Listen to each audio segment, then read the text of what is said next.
প্রচণ্ড তাপ প্রবাহ, যেখানে লেয়ার ব্রয়লার খামারিরা খুবই লসের মধ্যে আছেন। ঘন্টা কয়েকের মধ্যেই কয়েকটা মুরগি মারা যাচ্ছে, ডেলি 20-25টা 50টা এমনও শোনা যাচ্ছে তীব্র তাপ প্রবাহের কারণে।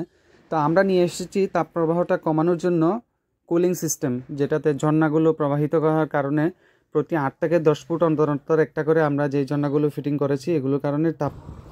চট্টগ্রামের বাঁশখালী সাঙ্গু এগ্রো প্রজেক্টের লেয়ার প্যারেন্টস 23,000 4টি শেডে কুলিং সিস্টেমের কাজ চলছে।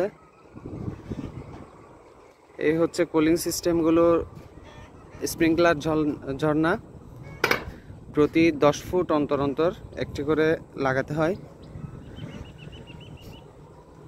তো এই শেডটি হচ্ছে 350 ফুট লম্বা, আর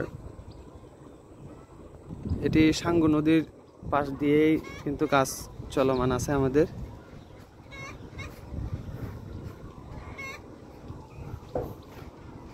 এটি হচ্ছে আমরা যে বর্তমানে শেডটিতে আছি, এটিতে প্রায় 10,000 লেয়ার স্টক, আর বাদ বাকিগুলোতে 6,500 5,000 করে। এখানে 3টি শেড আছে, আরও ওগুলাতেও কাজ চলবে।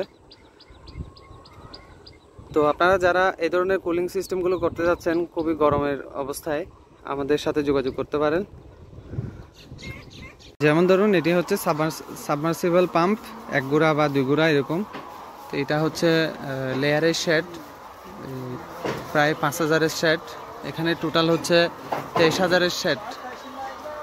তো এর মধ্যে হচ্ছে এই লাইনটা এখানে ভিতরে গেছে, আর এখান থেকে কিন্তু প্রত্যেকটা শেডে লাইন গেছে। উপরে দেখেন আমরা আলাদা আলাদা লাইন দিছি। এখানে যে পাইপটা যাচ্ছে এটার সাইজ হচ্ছে 1 ইঞ্চি, উপরে গিয়ে যে সাইজটা হবে ওটা হচ্ছে 3 ফুট, এটা 1 ইঞ্চি যাচ্ছে।